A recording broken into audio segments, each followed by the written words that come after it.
안녕하세요. 베스트픽 증시 브리핑회입니다. 여러분 어제 주식 계좌 열어보시고 가슴이 철렁 내려앉으셨을 겁니다. 하루 만에 무려 8.95%가 빠진 역사적인 검은 월요일을 보낸 뒤 오늘 우리 시장은 일단 숨 고르기에 들어갔습니다. 오늘 코스피는 어제 급락에 따른 기저효과로 기술적 반등에 성공하며 49.9포인트, 0.73% 오른 6,856.83으로 문을 닫았습니다. 하지만 코스닥 시장은 분위기가 사뭇 달랐습니다. 장중에 하락 변동성이 커지며 매도 사이드카가 발동되는 진통 끝에 결국 약 2%대 약세로 780선 부근에서 마감했죠. 오늘 시장에서 가장 주목해야 할 점은 바로 이 극단적인 수급의 엇갈림입니다. 코스피에서만 개인이 무려 4조 원 넘게 매물을 쏟아냈고 이를 외국인과 기관이 고스란히 받아냈습니다. 어제 공포에 질린 투심이 오늘 대거 투매로 이어진 것인데요. 어제의 폭락이 정말 일시적인 발작이었을까요? 아니면 더 큰 폭풍우를 예고하는 전조 증상일까요? 오늘 밤 뉴욕에서 열릴 새로운 이벤트와 과거 우리가 겪었던 아주 유사한 역사적 폭락장 사례를 비교해보면 그 힌트를 찾을 수 있습니다. 오늘 영상 끝까지 시청하시면서 현명한 대응 전략을 세워보시기 바랍니다. 그럼 오늘 마감 결과 수치부터 정확하게 짚고 넘어가겠습니다. 먼저 코스피 지수입니다. 전 거래일 6,806.93보다 49.9포인트 상승한 6,856.83에 마감했습니다. 어제 두 자릿수 비율로 급락했던 시가총액 상위 반도체 대형주인 삼성전자와 SK하이닉스가 장중의 반등으로 방향을 틀면서 지수 하락을 방어해 주었습니다. 반면 코스닥은 바이오와 2차전지 업종을 중심으로 매물이 출회되며 약 2% 가까운 약세를 기록했습니다. 장중에 지수가 급변하며 프로그램 매도호가 효력을 일시 정지시키는 사이드카가 발동되기도 했습니다. 오늘 수급 동향은 그야말로 역대급이었습니다. 코스피 시장에서 개인 투자자는 무려 4조 1,524억 원어치를 홀로 순매도했습니다. 반면 그동안 매도를 주도하던 외국인이 9,616억 원, 기관이 3조 2,167억 원을 동반 순매수하면서 지수 반등을 견인했습니다. 코스닥 시장에서는 외국인이 2,471억 원의 순매도 우위를 보였고 개인과 기관이 순매수하며 추가 낙폭을 방어했습니다. 금융시장 전체를 흔들고 있는 환율과 금리 지표도 보겠습니다. 서울 외환시장에서 원달러 환율은 전일 대비 10.4원 내린 1,493원에 마감했습니다. 장중 한때 1,497원대까지 치솟으며 1,500원 선을 위협했으나 코스피가 반등하면서 상승분을 대거 반납했습니다. 채권시장의 국고채 금리는 중동 리스크의 영향으로 동반 상승했는데요. 3년물은 3.861%, 10년물은 4.322%를 기록하며 자금 경색 우려를 일부 반영했습니다. 그렇다면 오늘 우리 시장을 뒤흔든 대외적 핵심 배경은 무엇일까요? 크게 세 가지로 요약할 수 있습니다. 첫째는 역시 중동의 지정학적 리스크 재점화입니다. 트럼프 미국 대통령이 대이란 해상 봉쇄를 재개하겠다는 방침을 공식적으로 밝히면서 전 세계 원유 수송의 혈맥인 호르무즈 해협의 통제권을 둘러싼 갈등이 다시 불붙었습니다.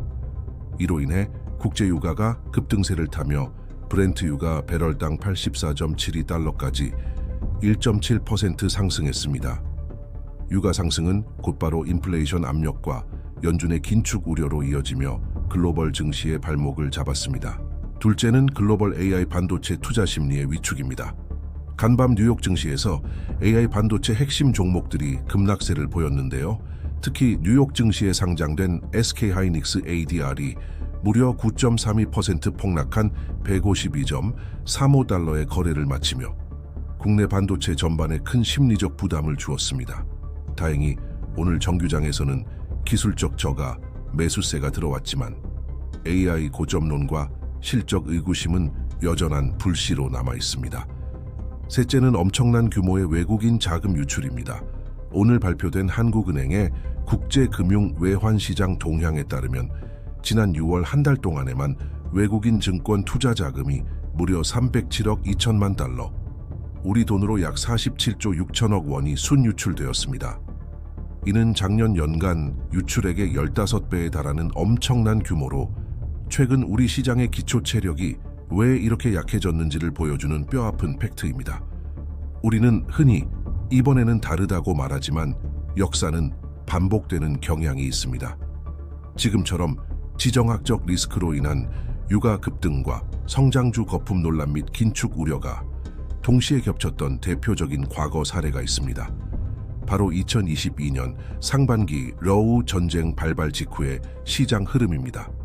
당시에도 원자재 공급망이 막히며 유가가 배럴당 120달러 선을 돌파했고 연준이 급격한 자이언트 스텝 0.75%포인트 금리 인상을 밟기 시작하자 성장주 중심으로 폭락장이 연출되었습니다. 그때도 역사적인 폭락 뒤에는 항상 하루 이틀간 1에서 3% 수준의 강력한 기술적 반등이 찾아왔습니다. 공포에 질려 팔았던 개인들이 다시 주식을 샀거나 혹은 오늘처럼 손절매를 감행하는 와중에 기관이 유입되며 반등을 이끌었죠. 하지만 당시의 교훈은 명확합니다. 지정학적 리스크와 매크로, 거시경제, 환경의 근본적인 체질 개선 없이 나타난 기술적 반등은 대개 베어마켓 랠리, 하락장 속 일시적 반등에 그쳤고 이후 전저점을 다시 테스트하는 지루한 횡보 및 추가 하락 과정이 이어졌습니다. 과거 사례가 미래의 흐름을 100% 보장하는 것은 절대 아닙니다. 하지만 지금의 반등을 완전한 추세 전환으로 믿고 섣부르게 레버리지를 쓰거나 추격 매수에 나서는 것은 과거의 역사가 경고하는 가장 위험한 행동 중 하나라는 점을 기억해야 합니다. 그렇다면 지금 같은 초변동성 국면에서 우리 개인 투자자들은 무엇을 기준 삼아 움직여야 할까요? 세 가지 체크 포인트를 꼭 기억하시기 바랍니다. 첫째, 외국인 수급의 진정한 복귀 여부를 확인해야 합니다. 오늘 코스피에서 외국인이 약 9,600억 원을 매수하긴 했지만 앞서 말씀드린 대로 상반기 전체 유출 규모 약 47조 원에 비하면 아직은 미미한 수준입니다. 외국인의 지속적인 순매수가 최소 3에서 5거래일 이상 유입되는지 확인하기 전까지는 보수적인 관점을 유지할 필요가 있습니다. 둘째, 원달러 환율의 1,500원 선 안착 여부입니다. 환율은 국가의 기초 체력을 나타내는 가장 정직한 지표입니다. 환율이 1,500원 선 아래에서 안정 흐름을 타지 못하고 재차 급등한다면 외국인 입장에서는 환차손 우려 때문에 한국 주식을 사담기가 매우 어렵습니다. 매일 아침 환율의 추이를 반드시 체크하십시오. 셋째, 일정상의 불확실성 해소입니다. 당장 오늘 밤 현지 시간 14일 신임 연준 의장인 케빈 워시의 첫 공식 행보가 예정되어 있습니다.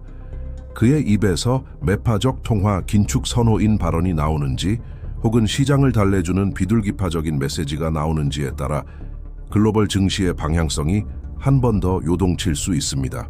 오늘 증시를 요약하자면 어제의 대폭락에 따른 숨 고르기는 성공했으나 여전히 불씨는 꺼지지 않았다로 정리할 수 있습니다.